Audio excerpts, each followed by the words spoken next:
आज है 1 फरवरी 2025 दिन शनिवार। Welcome back to clean news UP. चलिए देखते हैं उत्तर प्रदेश की 25 फटाफट बड़ी खबरों को। सीएम योगी ने 16 विधायकों को बनाया रोजगार दूत, 0% ब्याज पर लोन। उत्तर प्रदेश को $1 ट्रिलियन की अर्थव्यवस्था बनाने के लिए सीएम योगी लगातार कोशिशें कर रही हैं, जिसके लिए प्रदेश के 1 लाख युवाओं को हर साल रोजगार देने का वादा किया है। इस कड़ी में मुख्यमंत्री योगी आदित्यनाथ ने उत्तर प्रदेश में 16 विधायकों को रोजगार दूत बनाया है। ये सभी विधायक अलग अलग दलों के हैं। बिना ब्याज का लोन देकर युवाओं को स्वरोजगार के लिए प्रेरित करने और उनकी मदद करने के लिए ये विधायक अपने अपने जिलों में काम करेंगे। 52% कर्मचारियों ने नहीं दिया संपत्ति का विवरण, वेतन रोकने की तैयारी। उत्तर प्रदेश सरकार ने सभी राज्य कर्मचारियों के लिए 31 जनवरी 2025 तक अपनी चल और अचल संपत्तियों का विवरण मानव संपदा पोर्टल पर अपलोड करना अनिवार्य किया था। हालांकि निर्धारित समय सीमा तक केवल 52% कर्मचारियों ने ही ये विवरण प्रस्तुत किया। प्रदेश में कुल 8.32 लाख राज्य कर्मचारी हैं, जिनमें से मात्र 4.33 लाख ने ही अपनी संपत्तियों का विवरण दिया है। कोल्ड स्टोर में आलू रखना होगा महंगा, किराया 20 रुपए प्रति क्विंटल बढ़ा। इस वर्ष आलू कोल्ड स्टोर में रखना महंगा होगा। Uttar Pradesh cold store association ने कोल्ड स्टोर में आलू रखने का किराया बढ़ा दिया है। अब सादा आलू का किराया 280 से बढ़कर 300 रुपए और चिप्सोना का किराया 320 से बढ़कर 340 रुपए प्रति क्विंटल कर दिया गया। लखनऊ में हुई बैठक में इसकी घोषणा की गई। ऐसे में इस वर्ष भी आलू सस्ता होने की उम्मीद नहीं है। आलू का दाम फुटकर में लगभग 20 रुपए किलो तक रहने का अनुमान लगाया जा रहा है। स्कूल्स में 52% छात्रों की नहीं बनी अपार आईडी। शिक्षा मंत्रालय की पहल पर प्रदेश में निजी व सरकारी विद्यालयों के छात्रों की automated permanent academic account registry ID की गति बहुत धीमी है। प्रदेश के निजी ही नहीं सरकारी स्कूल की स्थिति बहुत अच्छी नहीं है। सरकारी स्कूल में भी 52% छात्रों की आईडी नहीं बनी। अब इसके लिए 2 दिन कैंप भी लगाया जा रहा है। प्रयागराज में महाकुंभ के कारण 5 फरवरी तक 8वीं तक के स्कूल बंद, ऑनलाइन चलेंगी। महाकुंभ के कारण आ रही भीड़ को देखते हुए प्रयागराज जिले के सभी बोर्ड के स्कूल की 8वीं तक की कक्षाएं अब 5 फरवरी तक ऑनलाइन संचालित होंगी। बीएसए प्रवीण कुमार तिवारी की ओर से जारी आदेश के अनुसार डीएम के निर्देश के क्रम में आवागमन में असुविधा और छात्र हित की दृष्टिगत 5 फरवरी तक जिले के ग्रामीण व नगर क्षेत्र में अवस्थित कक्षा 1 से 8वीं तक संचालित सभी परिषदीय, राजकीय, सहायता प्राप्त व अन्य समस्त बोर्डों से मान्यता और सहायता प्राप्त अंग्रेजी हिंदी माध्यम विद्यालयों में कक्षाएं ऑनलाइन संचालित की जाएंगी। सीएम योगी अचानक पहुंचे अयोध्या। हेलीकॉप्टर से राम मंदिर पर उमड़ी भीड़ का लिया जायजा। महाकुंभ के पलट प्रवाह के बाद अयोध्या पहुंच रही भारी भीड़ का मुख्यमंत्री योगी आदित्यनाथ ने शुक्रवार की शाम औचक निरीक्षण किया। सीएम योगी हेलीकॉप्टर से अयोध्या पहुंचे और आसमान से ही राम जन्मभूमि और हनुमानगढ़ी का हवाई सर्वेक्षण किया। मौनी अमावस्या पर्व के बाद से श्रद्धालुओं का आवागमन अयोध्या में काफी बढ़ गया है। ज्यादातर संख्या प्रयागराज से स्नान कर लौटने वालों की है। महाकुंभ में भगदड़ पर योगी सरकार हर बात छिपा रही, अखिलेश यादव का बड़ा आरोप। महाकुंभ में भगदड़ को लेकर समाजवादी पार्टी के अध्यक्ष अखिलेश यादव ने यूपी की योगी सरकार पर हमला करते हुए बड़ा आरोप लगाया। अखिलेश यादव ने कहा कि भगदड़ को लेकर सरकार हर बात छिपा रही है। कहा कि जिन लोगों की जान गई है उनकी संख्या छिपा रही है। मुआवजा नहीं देना पड़े इसलिए यहां संख्या छिपाई जा रही है। दिल्ली में संसद के बजट सत्र में भाग लेने पहुंचे अखिलेश यादव ने यह भी कहा कि आज बजट पर नहीं कुंभ पर बात होगी। यहां तक कहा कि मुख्यमंत्री और सरकार नैतिक रूप से चली गई है। लखनऊ में ऑक्सीटोसिन इंजेक्शन के अवैध निर्माण और कारोबार का भांडाफोड़। राजधानी लखनऊ में ऑक्सीटोसिन इंजेक्शन के अवैध निर्माण और उसकी बिक्री खरीद के कारोबार का भांडाफोड़ हुआ। खाद्य एवं औषधि प्रशासन व एसटीएफ ने मदेरगंज के मकान में चल रहे अवैध कारोबार को पकड़ा। एसटीएफ की छापेमारी में करीब 12 घंटे कार्रवाई चली। इस दौरान मकान से 70 लाख रुपए का ऑक्सीटोसिन इंजेक्शन और मशीन आदि बरामद की गई। गाजियाबाद में मकान, दुकान और फ्लैट बनाने वालों के लिए गुड न्यूज। जीडीए से नक्शा पास करना होगा सस्ता। गाजियाबाद में घर बनाने वालों के लिए खुशखबरी है। गाजियाबाद विकास प्राधिकरण से जल्द ही नक्शा पास कराना सस्ता होगा। शासन ने विकास परमिट शुल्क और भवन परमिट शुल्क की नियमावली बना दी, जिसमें पूरे प्रदेश की एक कीमत तय की गई। प्राधिकरण से नक्शा पास करने की प्रक्रिया में प्रति वर्ग मीटर की कीमत कम हो जाएगी। देश में पहली बार एक ही ट्रैक पर दौड़ेगी नमो भारत और मेट्रो। बेगमपुल पर जमीन के 65 फीट नीचे बन रहा स्टेशन। वेस्ट यूपी के लोगों के लिए लाइफलाइन बनने जा रही नमो भारत ट्रेन अब फरवरी के अंत तक शताब्दी नगर तक दौड़ने लगेगी। वेस्ट यूपी के महत्वपूर्ण जिले में शामिल मेरठ के बड़े व्यापारिक केंद्र कहे जाने वाले बेगमपुल इलाके में जिले का सबसे बड़ा RRTS अंडरग्राउंड स्टेशन बनाया जा रहा है। ये स्टेशन जमीन से करीब 65 फीट नीचे दिल्ली के राजीव चौक स्टेशन की तर्ज पर होगा। BHU के छात्रों को राहत। हिंदू स्टडीज से MA की फीस 42% तक हो गई कम। BHU में MA इन हिंदू स्टडीज कोर्स की फीस में 42% तक कटौती कर दी गई। इससे पहले जनरल अभ्यर्थियों को 2,582 रुपए हर सेमेस्टर देना होता था, लेकिन आगामी सत्र 2025-26 से 1,500 रुपए प्रति सेमेस्टर फीस देनी होगी। वहीं पेड सीट की सालाना फीस 10,000 से घटाकर 6,500 रुपए कर दी गई, यानी कि जनरल में 1,082 रुपए और पेड सीट में 3,500 रुपए की कटौती की गई। मोदी योगी को अपशब्द कहने वाले असिस्टेंट प्रोफेसर को पढ़ाने से हटाया, मुकदमा हुआ दर्ज।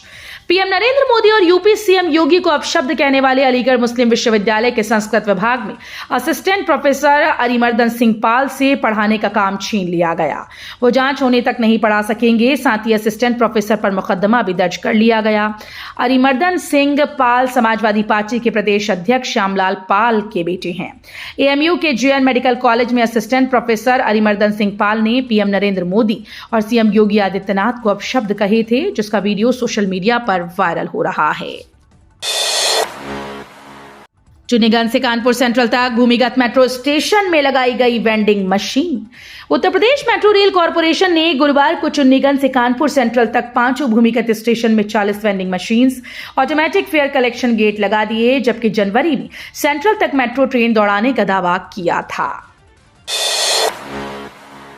यूपी में फिर बदलेगा मौसम। इस हिस्से में होगी 2 दिन बारिश। उत्तर भारत से ठंड लगभग खत्म सी हो गई। तापमान में लगातार बढ़ोतरी हो रही है। इस बीच यूपी समेत कई राज्यों में मौसम बदलने वाला है और बारिश होगी। यूपी के पश्चिमी हिस्से में 3 और 4 फरवरी को बारिश का अलर्ट जारी किया गया है।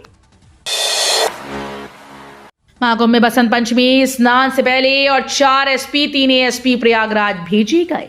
मौनी अमावस्या पर महाकुंभ में मची भगदड़ के बाद बसंत पंचमी को होने वाले स्नान को लेकर शासन ने कमर कस ली है। शासन प्रशासन पूरी तरह से सतर्क है। शुक्रवार को प्रयागराज के लिए अतिरिक्त तैनाती की गई। 4 SP और 3 ASP को महाकुंभ के लिए प्रयागराज भेज दिया गया। इसमें दीपेंद्र नाथ चौधरी, लक्ष्मी निवास मिश्र, राजधारी चौरसिया और श्रवण कुमार सिंह शामिल हैं। विदेशों में भेजी जाएगी IIVR में तैयार दलहनी सब्जियों के बीज। निर्यातक कंपनी से होगा करार। भारतीय सब्जी अनुसंधान संस्थान शहंशाहपुर में तैयार मटर, फ्रेंच बीन, सेम, पंखिया सेम, बाकला जैसे 5 दलहनी सब्जियों के बीज अब विदेशों में भी भेजे जाएंगे। उन्नत प्रजाति की रोग मुक्त सब्जियों के प्रदर्शन के लिए संस्थान में शुक्रवार को लेग्यूम फील्ड डे का आयोजन हुआ। इसमें सब्जी बीज उत्पादक और निर्यातक कंपनीज के प्रतिनिधियों के सामने सब्जियों को प्रदर्शित किया जाएगा। अब यूपी 56 से ज्यादा जिले एक्सप्रेसवे से होंगे सीधे कनेक्ट। रफ्तार के साथ आसान होगा। यूपी देश का सर्वाधिक एक्सप्रेसवे युक्त जिलों वाला पहला राज्य बनने जा रहा है। राज्य में 5 चालू एक्सप्रेसवे 27 जिलों से होकर गुजर रहे हैं और 29 जिले निर्माणाधीन व निकट भविष्य में बनने वाले एक्सप्रेसवे के दायरे में आने जा रहे हैं। इस तरह आने वाले वक्त में 75 जिलों वाले यूपी के 56 जिलों से विभिन्न एक्सप्रेसवे गुजरेंगी।